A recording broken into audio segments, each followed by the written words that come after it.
et bienvenue sur cette nouvelle vidéo. Alors aujourd'hui, c'est une vidéo un petit peu différente. J'avais envie de faire une vidéo posée, tranquille, comme ça fait longtemps que j'ai pas fait. Une vidéo où je suis juste assise face à vous et que je papote.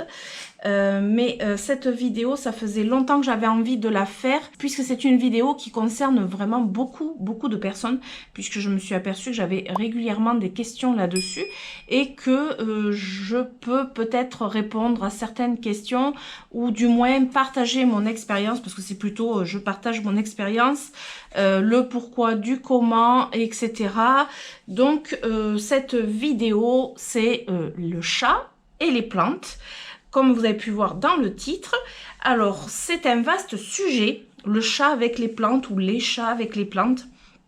Alors moi, je vais pouvoir vous en parler puisque à la maison, j'ai 2 chats. Je vais essayer de vous faire cette vidéo la plus construite possible, la plus cadrée. Je me suis mis sur un cahier les points principaux que je voudrais essayer d'aborder. Je vais essayer de suivre un ordre de points à aborder sur ce thème.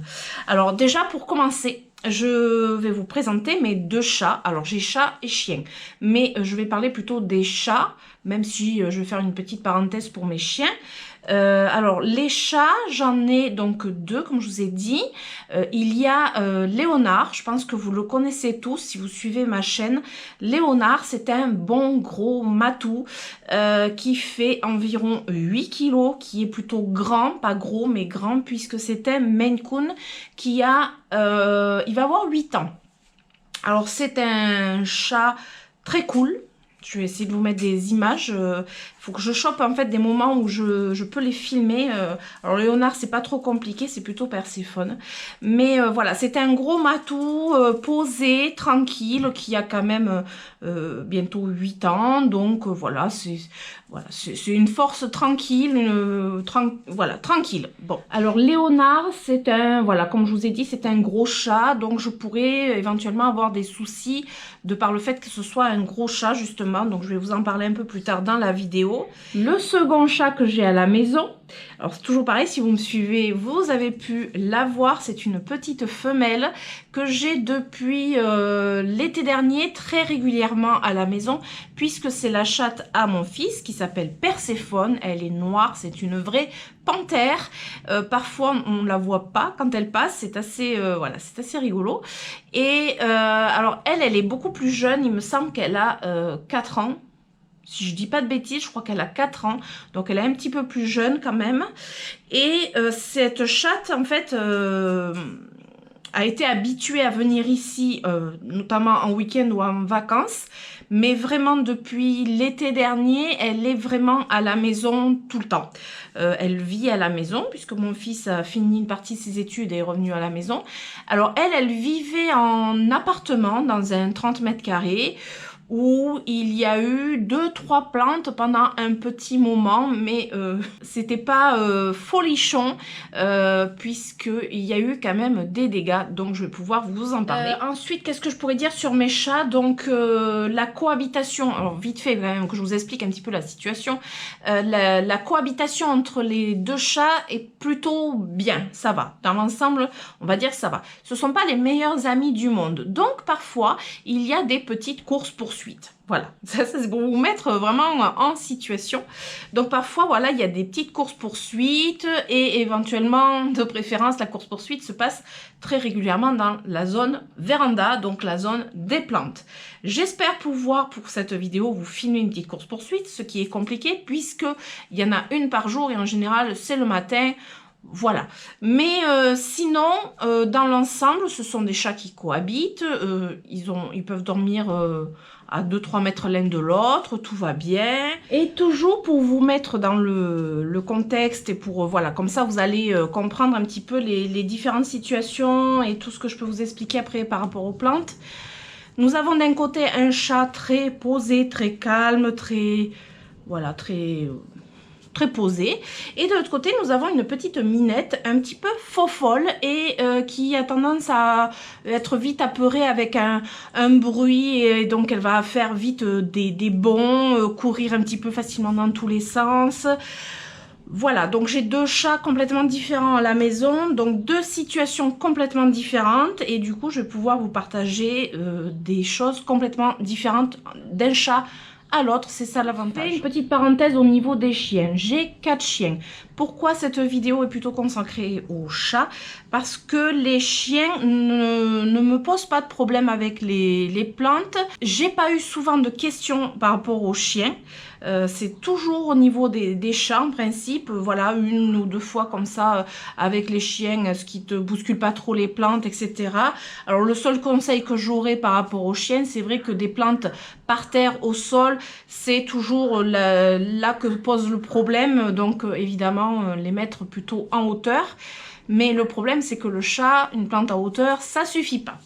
Voilà, c'est pour ça qu'on va axer plutôt la vidéo sur le chat, parce que honnêtement, pourtant j'ai des chiens, des petits chiens en plus, qui ont tendance à aller facilement partout et qui montent aussi sur des petites tablettes, donc voilà. Mais j'ai pas ce souci. Après j'ai Haribo qui est un petit peu plus corpulent, qui pourrait me bousculer les plantes, non, j'ai pas ce problème. Et après c'est vrai que quand on a un très gros chien, ça peut poser des problèmes. Mais là on s'arrête au chat, ce qui est largement suffisant pour cette vidéo. Alors pourquoi faire attention aux chats et aux plantes? Alors il y a plusieurs raisons, évidemment il n'y a pas qu'une raison et ça serait trop beau. Pourquoi faire attention donc du coup avec nos animaux de compagnie, on va prendre ça au sens large quand même, mais la première raison c'est la toxicité des plantes. Donc on va faire attention à nos chats et nos plantes, parce qu'il y a certaines plantes qui sont extrêmement toxiques, d'autres qui le sont moins, mais il y a des plantes qui sont extrêmement toxiques, il y en a qui ne sont pas du tout. Alors déjà pour commencer, je vous invite à regarder sur internet, vous avez des listes de plantes qui ne sont pas toxiques et des listes de plantes qui sont toxiques. Mais je vais vous en dire quelques-unes vite fait, comme ça que je sais. Par exemple, vous avez le yucca. Le yucca est une plante toxique et il me semble hallucinogène, quelque chose comme ça. Mais ça reste une plante toxique. Vous avez l'aloe vera aussi. Alors ça, ce sont des plantes un peu succulentes, un feuillage un peu épais. Personnellement, le yucca, j'ai eu des soucis avec un yucca justement et j'ai plus de yucca dans cette maison. D'ailleurs, le seul yucca, en fait, il a atterri en extérieur. Ça fait 2-3 ans qu'il passe été comme hiver en extérieur, parce que le yucca, c'est vraiment une plante que Léonard aimait et que j'avais fini par enlever, comme ça c'était plus simple. Mais je vais vous donner quand même d'autres astuces que d'enlever vos plantes, sinon ça serait pas drôle. Après, il existe des plantes comme le ficus est une plante toxique par le fait qu'il y a du latex en fait, donc le ficus benjamina entre autres, quand vous coupez une feuille, il y a du latex dedans et ça c'est nocif, c'est dangereux, c'est toxique, mais aussi pour nous, donc pour les enfants aussi c'est pareil, c'est toxique.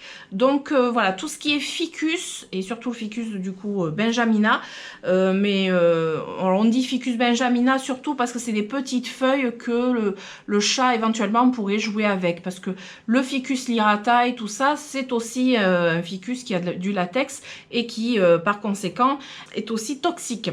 Après il y a aussi le croton. Le croton est toxique, même si une fois de plus c'est pas un feuillage qui va attirer je pense le chat, mais voilà, le croton est toxique. Après vous avez l'amaryllis. L'amaryllis est toxique aussi.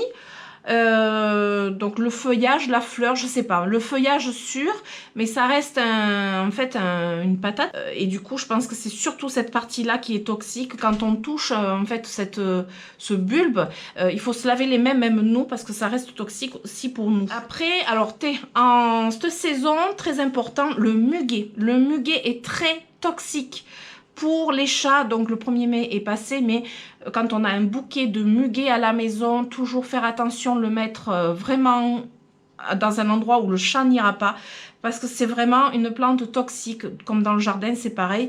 Alors après dans le jardin c'est la différence, c'est que le chat va pouvoir divaguer entre plusieurs plantes et ne fera pas forcément attention au muguet. Mais dans une maison, un bouquet de muguet, c'est toujours un petit peu attirant. Oui, ensuite, nous sommes aussi dans la saison des caladiums. Alors, les caladiums, je pense que vous êtes en train d'en planter. C'est vraiment, là, on est au vif du sujet. Vous plantez des caladiums. Il faut savoir que le caladium est une plante aussi toxique pour nos chats. Voilà, donc on peut avoir une belle potée de caladium, des jolies feuilles colorées, très attrayantes. Les chats, voilà, auraient tendance certainement à y mettre un peu le nez dedans, mais il faut savoir que c'est toxique pour les chats et chiens et même les humains. Donc à faire très attention au caladium, ça reste quand même une plante malheureusement toxique, belle mais toxique. Alors, qu'est-ce que j'ai pas parlé? La Sansevieria est aussi toxique. Alors, le chat éventuellement peut aller essayer de croquer dedans. Voilà, mais après, c'est vrai que j'ai pas eu trop de retours sur cette plante où le chat essaye de croquer dedans. Donc, mais ça reste une plante aussi toxique. Le Dracaena, alors le Dracaena, ben voilà, c'est une plante toxique. Et alors ça, je vais pouvoir vous en parler du Dracaena, puisque le Lucky Bamboo, entre guillemets, parce que c'est pas son vrai nom, est une variété de Dracaena. Donc, je vais pouvoir en parler, vous allez comprendre pourquoi. Voilà. Ah oui, je vous ai pas parlé aussi des plantes que les chats aiment beaucoup. Aime tout particulièrement, parce que ça, je l'ai vécu. Je ne sais pas si vous avez remarqué, mais votre chat va être vraiment attiré par tout ce qui est chlorophytum. Mais en fait, c'est surtout parce que le feuillage, vous voyez, il est, c'est des feuillages fins et puis voilà, qui bougent facilement, et je pense que ça les amuse, un peu comme d'ailleurs les Lucky Bamboo. C'est le même type de feuillage comme cette orchidée. Enfin voilà, cette ancienne orchidée, même s'il y a un peu de vert, voilà, avait le feuillage un peu type chlorophytum. L'asparagus, c'est quelque chose que voilà, c'est assez volubile, ça peut être marrant, mais moi je dirais attention, parce que l'asparagus, en étant mature, il y a des épines comme des rosiers, donc voilà, à faire attention à l'asparagus. Voilà, donc ça c'est les plantes toxiques. Après il y a des plantes qui ne sont pas toxiques et du coup que vous pouvez à la limite mettre à disposition pour votre chat. Alors il existe l'herbe à chat. L'herbe à chat est faite pour les chats, mais je vais vous en parler un petit peu après dans tout ce qui est astuces justement. Mais voilà, ça c'est, on va dire, le point très important des plantes toxiques que je voulais quand même aborder, parce que c'est la principale raison pour faire attention quand même aux chats et aux plantes. Et la seconde raison, évidemment, c'est la destruction de la plante par nos animaux à quatre pattes et poilus. Donc, entre autres, par exemple, le chat aime bien gratter dans les pots. Alors, quand vous avez des gros pots de plantes, les chats aiment bien monter dans le pot, faire à la limite ses besoins, ça peut arriver, ou tout simplement gratter le tronc de la plante, ça aussi ils aiment bien. Qu'est-ce qu'ils peuvent faire aussi? Alors mâchouiller les feuilles évidemment, jouer à donner des coups avec les pattes dans les feuilles et ça fait des trous dans les feuilles. Après ils peuvent renverser des pots, je vais pouvoir vous en parler aussi. Ils peuvent renverser des pots, que ce soit en étagère, sur étagère ou au sol. Ils peuvent voilà, faire des bêtises avec nos plantes. Donc c'est vrai que c'est toujours embêtant hein, de perdre des plantes. Et puis voilà, pour des fois juste un pot un peu trop au bord ou voilà qui tombe et on perd sa plante, c'est un peu dommage. Et pourquoi notre chat aurait tendance à faire tout ça alors qu'un chien n'aurait peut-être pas tendance à faire tout ça? C'est qu'un chat déjà, de par son caractère, c'est un animal très curieux.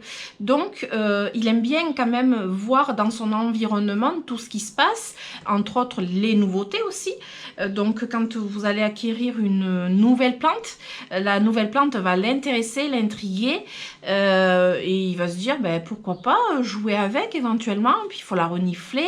Et ce que les chats font aussi après avoir reniflé, c'est goûter la plante pour voir un petit peu ben, la matière, la texture, pour voir éventuellement s'il peut jouer avec. Donc ça c'est la curiosité, c'est quand même quelque chose qui est propre au chat. Et après un chat aussi qui s'ennuie va essayer de trouver des activités éventuellement à faire dans la maison. Et c'est vrai que les plantes, je dirais que c'est un terrain de jeu pour nos chats.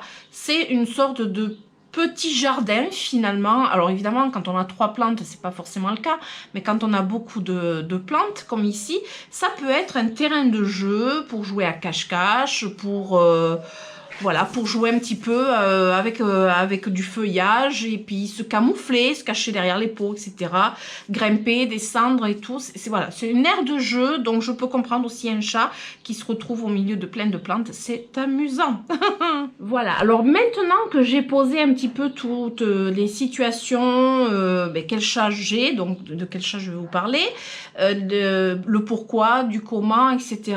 Je vais vous parler un petit peu de mon expérience et de peut-être éventuellement mes astuces, aussi des astuces que j'ai pu avoir comme retour par-ci par-là, voilà, des personnes qui me donnent des astuces, qui en ont parlé éventuellement. Alors je vous dirai pas des noms comme ça, c'est des petits retours que j'ai ou même de copines, etc. Donc je vais essayer de répondre un petit peu à chaque chose dont je vous ai parlé un petit peu dans le début de cette vidéo. Alors, je dirais que à tout problème, il y a une solution. Ce qui est facile à dire, pas toujours facile à faire. Mais dans les solutions que moi je trouve peut-être normales et que j'ai pratiquées avec tous mes animaux, hein, chiens et chats. Mais je dirais que la première, c'est l'éducation évidemment. Alors quand vous avez un chaton c'est toujours compliqué parce que c'est très joueur, c'est très... alors c'est petit, ça passe partout, ça saute facilement, ça s'accroche, etc. Donc là, ça va être une éducation, ça va être de la répétition, ça va être vraiment du temps. C'est comme avec les enfants, après tout, c'est la même chose. Un enfant qui va toucher un objet, alors on va lui répéter 1 fois, 2 fois, 3 fois, etc. Et c'est à force, donc ça reste dans l'éducation. Alors moi, pour moi, hein, ça c'est mon avis, la punition et la punition physique, entre autres, ne sert absolument à rien. Ça, c'est pour moi, c'est même pas la peine, ça ne sert à rien. Alors quand je veux gronder, évidemment, comme tout le monde, je vais hausser la voix, hausser le ton, ce qui va un petit peu interpeller l'animal et il va se dire, bon, mais je fais peut-être une bêtise. Après, vous avez quand même des chats aussi très malins et très provocateurs, donc qui aiment bien refaire la bêtise. Donc l'éducation, je vais dire, c'est le numéro 1, que ce soit avec un chaton ou un chat adulte. Alors moi j'ai eu ce souci, alors je l'ai pas eu avec Léonard parce que moi je l'ai eu chaton, Léonard, mais dès le début en fait il a baigné dans les plantes et ça a fait partie de son environnement et ça j'ai trouvé que c'était bien parce qu'en fait il a grandi avec les plantes et du coup quand je lui disais non Léonard, le non, en fait ils comprennent très bien le non, quand je lui disais non Léonard, s'il voulait toucher une plante ou même renifler de trop près, je disais non, mais c'est des répétitions, je veux dire c'est tous les jours, c'est voilà, c'est exactement comme un enfant, on va répéter jusqu'à que le non rentre dans la tête et au bout d'un moment, en fait le chat comme il va s'habituer à voir cette plante, ça va faire partie de son décor, ça va faire partie de son environnement, il y prêtera beaucoup moins attention.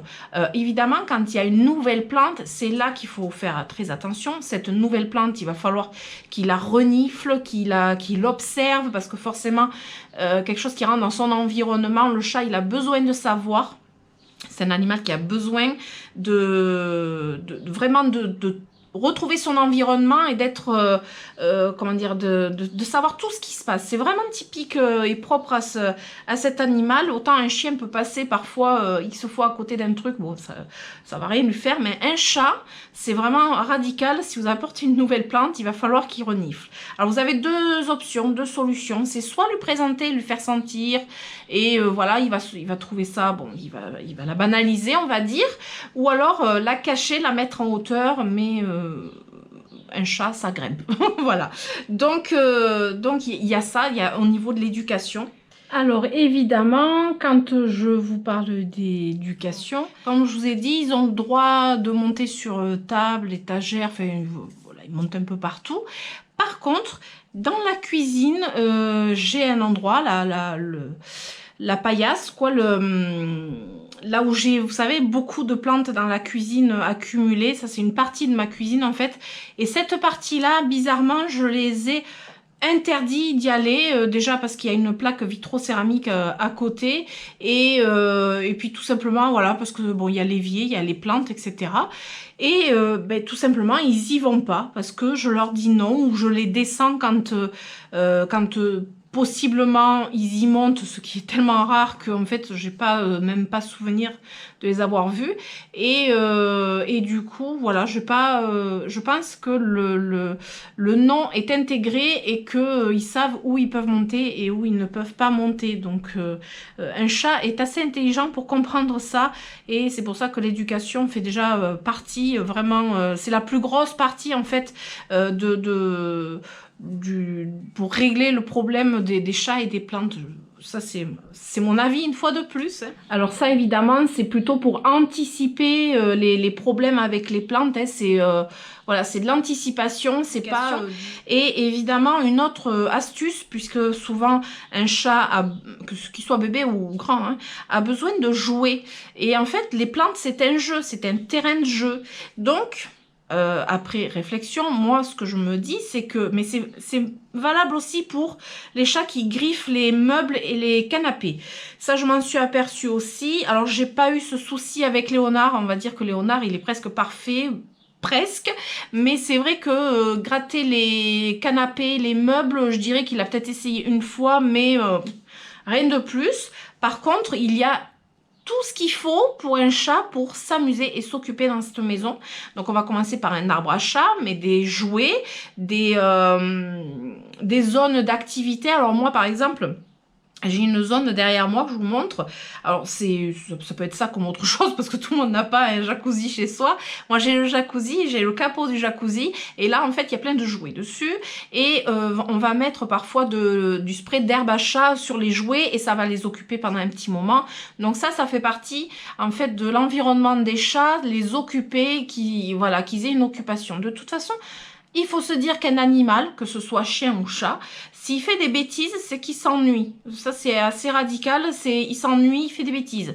Voilà, ou alors il veut jouer, il trouve ce qui est marrant pour jouer, et ça va être bien souvent les plantes, puisque comme je vous ai dit précédemment, c'est une aire de jeu, c'est une sorte de forêt, de jardin, etc. Donc voilà, comme s'il s'amusait en extérieur, ben, il s'amuse en intérieur. Si c'était un chat d'intérieur, forcément, c'est là que ça va poser problème. Il a besoin de jouer, d'évacuer un petit peu ses envies, ses pulsions. Et quand c'est un chat d'extérieur, ben, je pense qu'il attaquera certainement moins vos plantes d'intérieur, mais on n'a pas toujours la possibilité de les mettre en extérieur.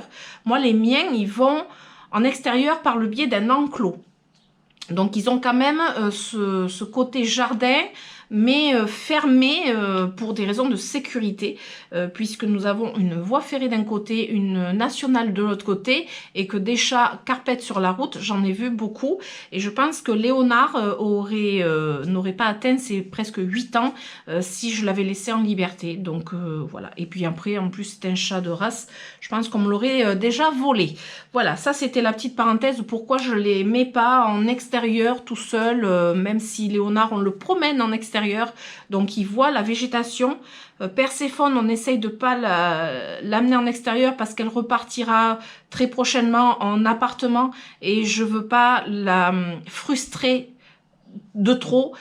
Si elle repart en appartement, voilà, elle goûtera pas à l'extérieur, et si elle commence à y goûter, ça va être compliqué. Donc elle a l'enclos quand même, mais au même titre qu'un balcon qu'elle avait avant. Là, on va arriver au niveau des parades, en fait. Une fois que l'éducation n'a pas suffi, entre guillemets, il y a quand même des parades, heureusement, parce que sinon on serait un peu dans la mouise avec nos plantes, et je pense que on pourrait plus avoir de plantes. Alors entre autres des parades, alors mettre les plantes en hauteur. Alors ça, c'est voilà, si votre chat est éduqué à ne pas monter sur les meubles, les tables, etc., mettre les plantes en hauteur sur des étagères, ça peut fonctionner. Sauf que moi ici, les chats, ils ont droit d'aller sur les tables, d'aller sur les étagères, de monter sur les lits. Alors évidemment, tout le monde ne sera pas d'accord avec ça. Ça, c'est ma façon d'éduquer, c'est ma façon de vivre avec mes animaux. Ce n'est pas la façon de tout le monde, je peux le comprendre et l'entendre. Par contre, je veux pas de commentaires là-dessus, hein, voilà, c'est évident. Chacun fait comme il veut. Moi, je vous apporte juste mon expérience avec mes chats et comment je fonctionne. Je vais pas vous dire ils sont interdits de monter sur les étagères alors que c'est pas vrai. Voilà, je vous dis la réalité et comment ça se passe chez moi. Donc, moi, les chats, ils ont le droit de monter. Ce qui veut dire que mettre des plantes sur étagère, ça n'empêchera pas qu'ils iront essayer de piocher dans les plantes. Alors, le problème par rapport à Léonard, je n'ai pas en fait ce problème parce qu'il ne monte pas sur des étagères qui voient que c'est trop étroit et s'il y a pas assez de place pour lui, vu que c'est un gros chat, il va même pas essayer de monter sur les étagères. Donc j'ai des tablettes où j'ai des fougères. Donc actuellement les fougères sont allées en extérieur. Là il aurait pu monter, je ne l'ai jamais vu monter. Je pense qu'il voit quand même qu'il est corpulent et du coup il ne monte pas là où il sent pas qu'il a vraiment de la place. Mais il lui arrive, oui, d'aller sur la plantagère à Oya en bas. Il faudra que je vous mette des images. Parce que voilà, ça c'est son endroit. Voilà, il se met sur la plantagère. Tout ce que j'ai fait, tout simplement, c'est juste laisser juste la place où il se couche. Et j'ai décalé les plantes. Et ma foi, il cohabite bien avec l'orchidée qui est juste à côté d'ailleurs. Mais je sais que là, il va y aller. Donc si j'essaie de mettre un pot... je pense qu'il va peut-être le bousculer ou qu'il va essayer d'y passer et qu'il va me le faire tomber, etc. Donc, bon, je me suis dit, cette place-là, c'est pour lui. Mais, ça se gâte quand je parle de Perséphone. Parce que Perséphone, n'ayant pas grandi dans les plantes et n'ayant pas eu mon éducation, elle a eu l'éducation de mon fils et pas la mienne. Donc, il a fallu que je la rééduque un petit peu dans l'environnement que j'ai ici. Et donc la répétition du nom a été fortement utilisée ici, de la gronder verbalement comme ça, de hausser le ton, mais ça fonctionne, voilà, ça fonctionne. Quand elle voit que je m'approche d'elle et que je dis non Perséphone, elle sent qu'elle fait une bêtise, mais j'ai quand même eu des soucis évidemment, et bizarrement, ce ne sont pas sur les plantes qui sont au sol, ce sont les plantes qui sont sur ma table. J'ai pas mal de plantes sur ma table et Perséphone, elle aime bien être sur la table régulièrement. J'avais un bocal où il y avait des Lucky Bamboo, je vous dis ça entre guillemets, ce ne sont pas des Lucky Bamboo, ça c'est un nom commercial. Ce sont des variétés de Dracaena finalement que l'on laisse en eau. Qui reste une variété de Dracaena et comme je vous ai dit, ça reste des plantes toxiques. Alors je crois que le Dracaena est surtout hallucinogène, donc c'est pas toxique pour les tuer en fait, peut-être le tronc éventuellement, mais le feuillage, bon. Je peux dire que Perséphone n'a pas été malade suite au grignotage persistant de mes Dracaena, puisqu'elle a réussi à me tuer 3 pieds de Dracaena Lucky Bamboo. Donc ça c'est quelque chose qui a été compliqué. Alors elle mâchouillait les feuilles, je vous montrerai en image, j'en ai un qui a mâchouillé. Elle a arrêté à force quand même de lui dire, mais bon elle a quand même réussi à m'en tuer 3, puisqu'ils étaient dans un bocal, un gros bocal. J'avais un poisson, ça faisait des années que j'avais mon poisson dans mon bocal, et en fait elle était omnibulée pour boire dans le bocal, et en fait elle faisait que... éjecter les bambous, elle les éjectait en permanence pour pouvoir mettre la tête dans le bocal, certainement pour voir le poisson d'ailleurs. Et mes Dracaena en fait avaient plein de trous de griffes en fait sur le tronc, et puis après elle avait mâchouillé un petit peu les feuilles. Mais voilà, elle a réussi à me tuer quand même mes Dracaena comme ça. Donc c'est pour vous dire que j'ai quand même des bêtises sur mes plantes. Et après, alors elle s'est acharnée sur une plante, mais vraiment acharnée sur une plante. Je sais pas pourquoi celle-ci, je vous la montre parce qu'elle est en train de mourir, parce que j'ai officiellement laissé cette plante à Perséphone. C'est ma fameuse orchidée, je ne me rappelle plus quelle variété c'est. Elle avait des feuillages, un feuillage fin, vous savez, comme ça, des petits feuillages. C'est pas le Phalaenopsis, c'est, je sais plus laquelle c'est. Elle l'a mâchouillé. Je vous l'avais montré dans une vidéo où je savais plus quoi faire parce que c'était vraiment cette plante-là qu'elle avait décidé de m'abîmer. Vu qu'elle était très abîmée, j'ai fini par lui laisser, je lui ai pas enlevé pour éviter qu'elle aille s'acharner sur une autre plante. Ça peut faire partie des astuces, et laisser la plante, vu qu'elle est en train de mourir, lui laisser pour qu'elle continue à jouer avec. Mais bon, je suis pas sûre que ce soit la meilleure des solutions, mais voilà, j'ai préféré faire comme ça plutôt que de lui enlever le pot et qu'elle aille m'en chercher une autre plante à faire ses bêtises dessus. Mais bon, ça c'était... je dirais les débuts qui ont été un petit peu compliqués avec Perséphone, le temps d'acclimatation, d'habitude et d'éducation. Elle m'a quand même tué des plantes.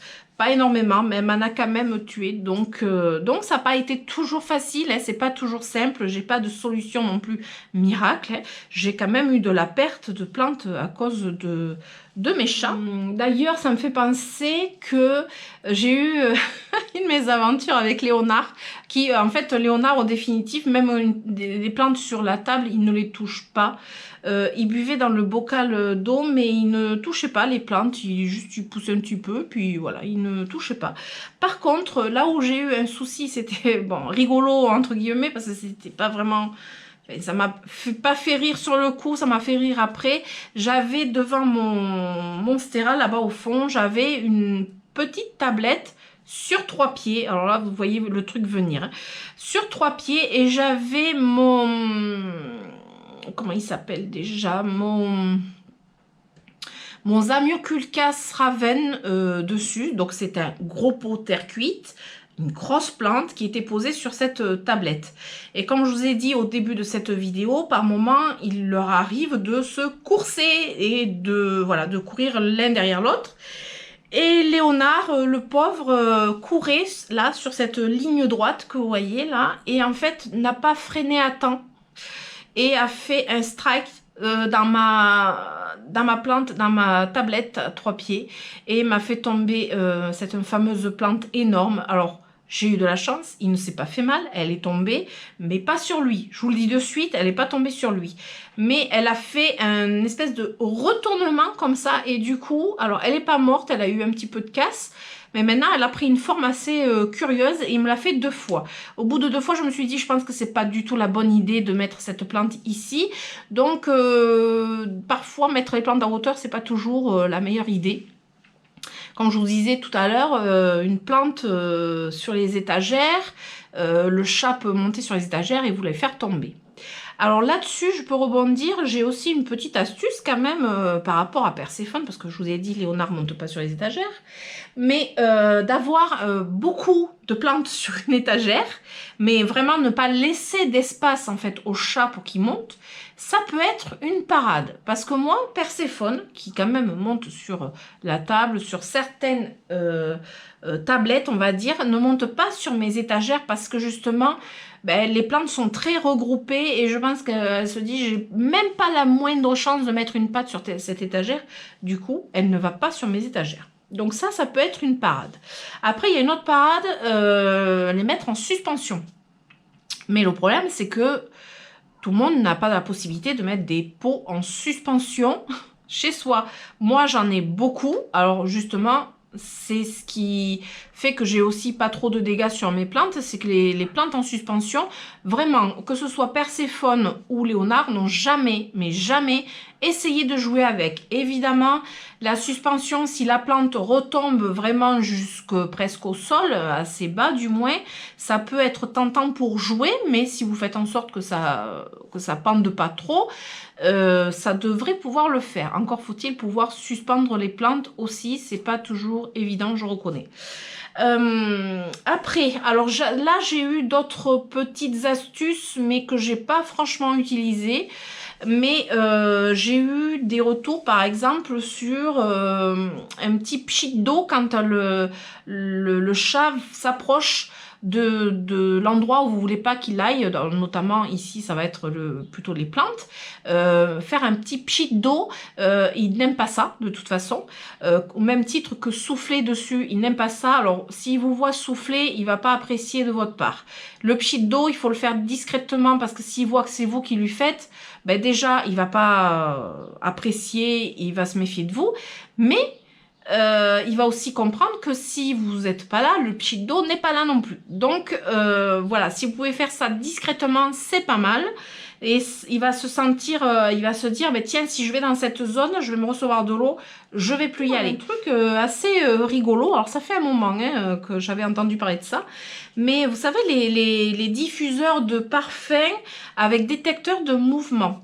Alors évidemment, je vous dis pas de balancer du parfum sur votre chat, surtout pas, c'est pas du tout ça. Mais cette personne me disait qu'en fait, elle utilisait une bonbonne vide, en fait, il n'y a plus de parfum, mais qu'elle mettait du coup dans son diffuseur avec le détecteur de mouvement, et ça fait un bruit de pchit. Et du coup, le chat, en fait, il est sur ses gardes et il aime pas trop ce genre de choses. Et du coup, aurait tendance à ne pas venir. Est-ce que ça fonctionne? Je ne sais pas, mais c'est une idée. Comme le papier alu, poser du papier alu aussi sur les étagères en question. Pendant un petit moment, le chat ne va pas supporter de sauter sur du papier alu. Il ne va pas aimer en fait le papier alu et le bruit que ça fait. Donc ça peut être aussi une idée, mais voilà, du papier alu à plat. Il va avoir peur et il va pas vouloir monter dessus. Ça, ce sont des petites astuces que j'ai pas eu besoin moi d'essayer, mais c'est des petites astuces que j'ai eu en retour. J'en ai eu d'autres. Des huiles essentielles. Alors les huiles essentielles, moi je suis un petit peu mitigée là-dessus, parce que les huiles essentielles c'est particulier. Il y a des huiles essentielles qui peuvent être toxiques pour lui-même et pour le chat aussi. Et il peut y avoir aussi des allergies aux huiles essentielles. Alors là, il a été question de mettre des huiles essentielles autour du pot, du cache-pot, pas sur la plante. Hein. Autour du cache-pot, mettre des huiles essentielles qui répulsent le chat. Du coup, apparemment, la citronnelle serait bien. Je n'ai jamais essayé, c'est pas quelque chose que j'ai essayé, mais c'était un retour que a priori fonctionnerait. Tout comme qu'est-ce que j'ai entendu aussi,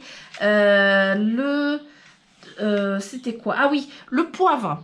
Alors le poivre, oui, il va pas aimer le poivre, ça va le faire éternuer. Donc mettre du poivre, des épluchures d'agrumes. Alors ça, je dirais que c'est plutôt des mythes un petit peu, parce que moi, j'ai pas vu que mes chats n'aimaient pas vraiment l'odeur de l'agrume. Pas spécialement, mais bon. Alors le marc de café, alors ça par contre, pour moi ça reste un mythe. La moutarde, alors il faut savoir que la plupart des répulsifs pour animaux est un petit peu fait à base de moutarde finalement. Vous pouvez vous le faire vous-même en mélangeant de la moutarde avec de l'eau et il me semble du poivre. Vous faites une petite mixture et vous vaporisez ça autour du pot, pas sur la plante, hein, autour du pot, et ça reste une mixture un petit peu répulsive pour les animaux, mais voilà, ça peut éventuellement fonctionner, je ne sais pas. Le tabasco apparemment serait répulsif. Alors le tabasco, je sais pas, le mettre peut-être pareil, peut-être dans le substrat, je sais pas du tout. Là, honnêtement, le tabasco, je pense que c'est toujours autour du pot, autour du cache-pot. Je vois pas trop comment on peut faire. Je lis un petit peu ce que j'ai récupéré en astuces. Ouais, je pense que c'est ça. Ouais, je pense que je vous ai dit à peu près tout ce que j'avais vu et pu récolter comme astuce. La dernière astuce que je peux vous donner aussi en termes de, oui, d'astuces, mais que chez moi, franchement, ça n'a jamais fonctionné, c'est de semer de l'herbe à chat. Alors là, franchement, chez moi, honnêtement, hein, ça n'a jamais fonctionné. L'herbe à chat, je crois que Perséphone et Léonard s'en fichent royalement. J'avais essayé de faire une grosse coupelle d'herbe à chat que j'avais mis dans l'enclos. Je me suis dit, ils vont être à l'extérieur, ils vont se dire, tiens, du gazon, de l'herbe à grignoter. Non, Léonard, lui, s'est couché dans la coupelle, il a tout écrasé, c'était fait. Bon, donc voilà. Après, j'avais fait des pots. J'avais même fait en vidéo, je vous avais montré, j'avais fait 2 pots différents pour mettre à 2 endroits différents de l'herbe à chat. Alors j'ai Perséphone qui est un petit peu grignoté, mais sans plus.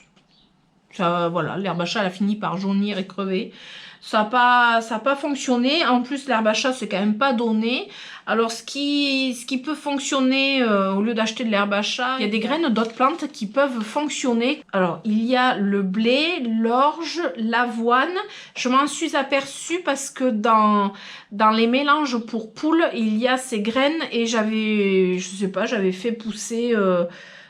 non, j'avais fait tomber des graines à l'extérieur du poulailler et un jour j'avais vu Léonard aller grignoter ces plantes, ces graines, et c'est vrai que ça fait comme de l'herbe à chat. Donc des fois si vous avez au lieu d'acheter de l'herbe à chat, du blé, de l'orge, ça peut fonctionner aussi et ça sera certainement moins cher. Ah oui, alors un truc. Alors ça, c'était pas mal. Le papyrus. Alors moi, j'avais fait des boutures de papyrus. Alors pour faire des boutures de papyrus, vous prenez une tige donc de papyrus. Vous avez la fleur en haut. Ce que vous faites, c'est vous coupez la fleur à moitié. En fait, vous coupez le bout du feuillage. Vous retournez, vous mettez la partie fleur dans le vase et vous allez avoir des boutures de papyrus. Et ça... Comment vous dire que Léonard a toujours adoré le papyrus. Et j'ai pas l'impression que ce soit très... Enfin, c'est pas toxique, hein, a priori. Peut-être que ça va dépendre des papyrus. Mais il s'en est servi très longtemps d'herbe à chat. D'ailleurs, il faudrait que j'en retrouve du papyrus, j'en ai plus. Pour lui faire une potée de papyrus et qui s'amuse avec. Alors, une autre astuce. Alors ça, c'est pour les chats qui vont faire pipi dans les pots. Oui, moi, c'est vrai que j'ai jamais eu ça, mais j'ai souvent entendu que des chats montaient dans les pots. Alors, en général, c'est les gros pots, hein, là où ils ont la place quand même, et grattent la terre pour faire pipi. Alors, il y a plusieurs astuces. Je dirais que vous pouvez faire mettre un lit de billes d'argile ou un lit de cailloux, de jolis cailloux pour décorer aussi, pourquoi pas. Ça évitera qu'il ait envie de gratter dans la terre. Ou alors aussi un fin grillage, un petit grillage à poules, vous savez, posé tout autour, pourquoi pas aussi, ça va l'embêter, il va pas vouloir gratter, il va pas, je pense qu'il montera tout simplement pas. Donc voilà, moi je dirais que cette solution peut être efficace, je pense que ça peut être efficace. Alors j'aurais pu avoir ce problème dans le pot du Monstera qui est énorme. Je m'en serais rendu compte parce qu'il y aurait des trous dans le terreau, puis j'aurais de la terre à côté. J'ai jamais eu ce problème. Et puis il y a aussi l'odeur du pipi de chat qui est assez fort, que je m'en serais voilà, rendu compte. Donc je sais que j'ai pas ce problème là, mais c'est vrai que ça c'est des choses que l'on m'a demandé comment faire. Voilà, et ça c'est les retours aussi que j'ai eu qui paraissent très efficaces et à mon sens doivent être très efficaces aussi, parce que le chat va pas gratter des cailloux ou des billes d'argile pour faire pipi, ça m'étonnerait. Donc voilà. Bon, ben voilà, je pense que j'ai fait le tour de la question des chats et des plantes. J'espère avoir fait le tour. Enfin, après, il y en aurait des choses à dire. Si vous avez des petites choses, des petits retours, des expériences, des astuces, ou même si vous êtes toujours embêté et que vous cherchez peut-être à avoir des astuces supplémentaires parce que vous aurez déjà essayé tout ce que je vous ai énuméré, mettez-le en commentaire, parce que parfois, entre personnes abonnées, vous pouvez vous échanger vos idées, vos astuces, vous-même en commentaire, vous répondre entre vous, toujours très cordialement évidemment. Et voilà, je pense que j'ai fait le tour et j'espère que cette vidéo vous aura plu et vous aura peut-être apporté des petits trucs pour être moins peut-être embêté avec votre chat, ou éventuellement vous allez acquérir un chat et vous ne saviez pas si vous alliez pouvoir, comment ça va se passer, etc.